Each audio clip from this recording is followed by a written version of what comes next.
Okay, it's 2023. This is the year you're gonna buy that house. Maybe it's your first house, maybe you're upgrading, maybe you're downgrading.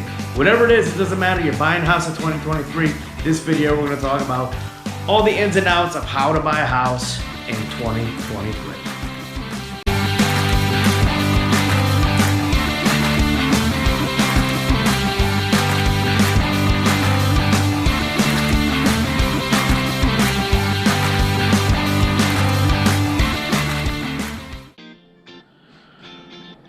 Hi everybody, welcome back to the channel. My name is Chris McMahon and I'm a local real estate agent right here in Saratoga and Glen Falls and the surrounding areas. And if this is your first time to the channel, welcome to the show.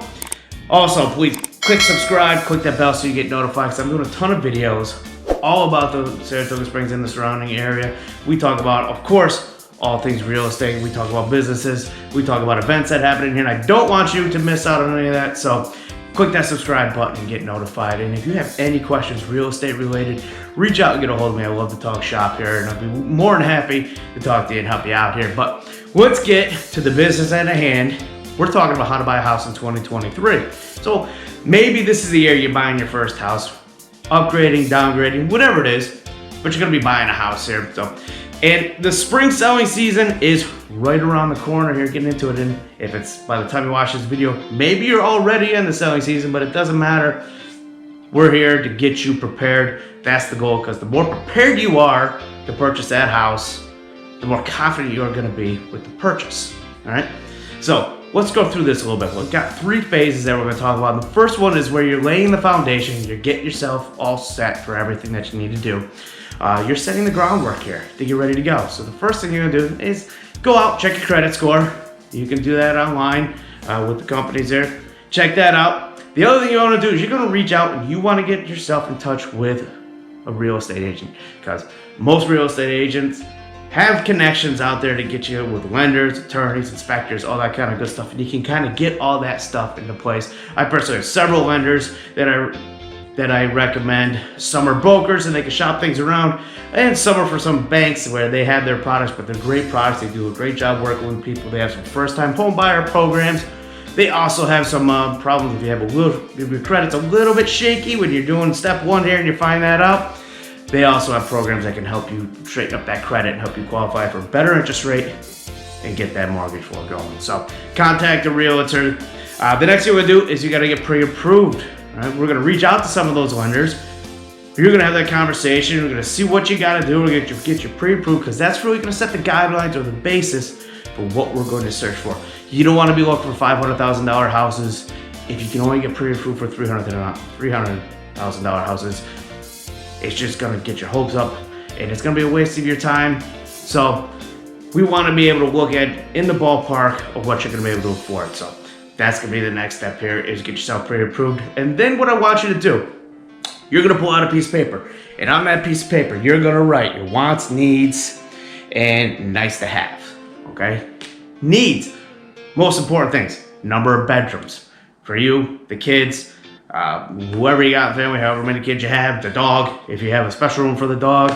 Our dogs basically have the run of the house, but you're gonna have that. So you got your needs. The next thing you need are gonna be your wants. What do you want, okay, in the house? You want a 2-car garage to go with it.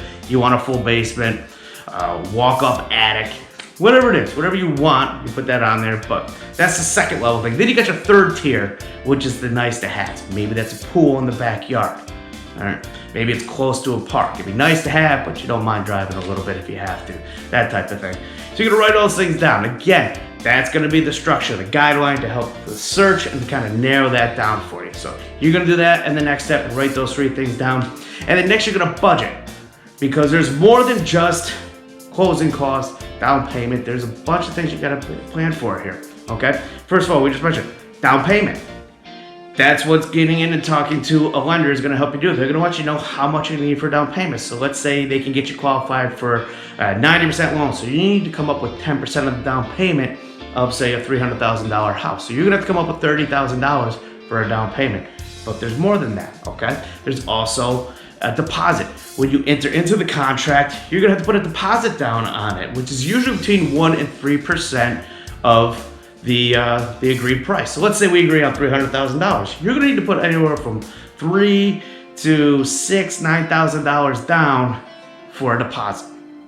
All right. Also, attorney. You're gonna need an attorney, so that's gonna be some fees right there, and there's gonna be closing costs on that, which is also what you're gonna need to budget for. And getting in touch with a lender and speaking with them will help you give you an idea of how much you need to budget for that too. And there's inspections. So there's a lot of things you need to budget for that you gotta be prepared for. So it's more than just a deposit and a down payment, okay?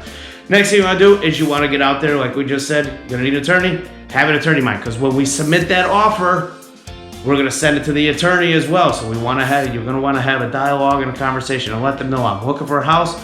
I'd like to use you as an attorney. So when that comes in, it's not a surprise to them. They'll recognize it, they'll recognize you, and they'll know that that offer's coming in, and they'll already have that pre-established relationship, okay? So now we're moving on to the next phase. The next phase is the searching phase, okay?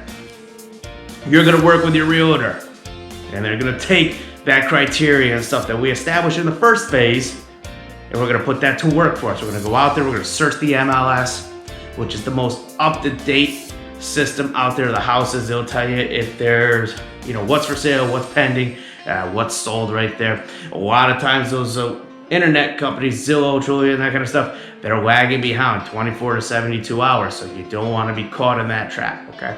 So this will be the most up-to-date search. We're gonna put that search criteria in there, that needs, wants, nice to haves, all that kind of stuff out there. And it's gonna spit out the list, and we're gonna send that list to you. We're gonna set you up on alerts.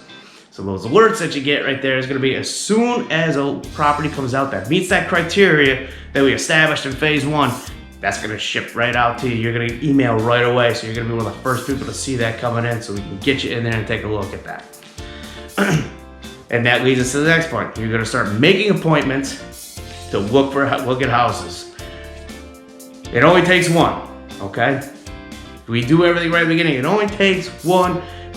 And then we're gonna make the offer, which I'm gonna write up the contract, basically stating how much you're gonna purchase it for, the down payment, all that good stuff, the time frames of getting inspections done, the attorney that you're gonna be using, when we got a closing date, get all those dates, important things down on a piece of paper, and we're gonna submit that, and we're gonna win that deal for you and get you that dream home that you've been looking for.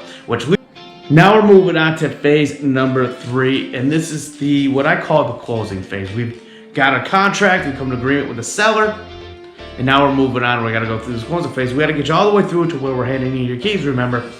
And the first part of doing this in this phase 3 is the inspection phase. We got a certain amount of time, we got to get an inspector in there, depending on what kind of water and sewer it is. So you may have to do a well inspection, septic inspection, we got structural inspection, which is the basic we're going to do on all of them. And then there's radon, wood destroying insects, all kinds of things right there that we got to get checked. So we're going to do that first. And if anything comes up during that phase, that's where I'm going to kick in. I'm going to negotiate on your behalf to make sure we get through that phase right there and everybody's happy. And we're going to move on to the next one where you're going to secure financing. Now remember, you started this already in the first part of this. Basically, after we get that, I'm going to send that information on that contract, and we're going to send that over to your lender. Your lender is going to start the underwriting process and start getting you going to get your mortgage so we can get to the closing table. Also, on top of that, we're going to send that out to your attorney. Your attorney's going to take a look at it because it's got to go through the attorney approval phase. They're going to go through that contract, probably talk to you about that contract, put their stamp of approval right on there for you. They're also their job is also to do the title, so they're going to start doing the title work on that as well. All this kind of takes from the time you get into the contract to the time you get to the closing. It varies a little bit, but can take about 6 weeks, give or take a little bit. But we're looking at about 6 weeks and that thing. And then when we get through all that kind of stuff, we get right down to the end where they give us a clear to close, which means we're ready to close. All right. We're going to go in there, we're going to do a final walkthrough. We're going to walk through the property, we're going to take a look at everything, make sure it's left in good shape, that when the sellers didn't move out and decided they were going to smash holes or damage the property for whatever reason, which doesn't really happen very often, but does happen from time to time. So we go through, we walk through, make sure everything is all set, you're all good with everything, and then that's when we go to the closing table. You sign your life away, we hand you the keys, and you're the proud owner of your new home. So, any questions on how to buy a house in 2023, reach out, get a hold of me. Love to talk to you, get you all set up. Like I said, I've got lenders, I've got inspectors, that kind of stuff. we can start that pre-planning phase right now, get you all set up, get ready to go here. Like I said, the more prepared you are, the more comfortable you are with buying that house, and we want to make sure that you're as comfortable as you can be. It's a major decision buying a home, we know it, and that's what I'm here for. I'm here to help you through that phase, understand the different phases, understand the different steps, and help you with recommendations as we go through that. So reach out, get a hold of me, call, text, email, whatever works best for you. Again, my name is Chris McMahon, local real estate agent right here, and I will see you guys on the next video.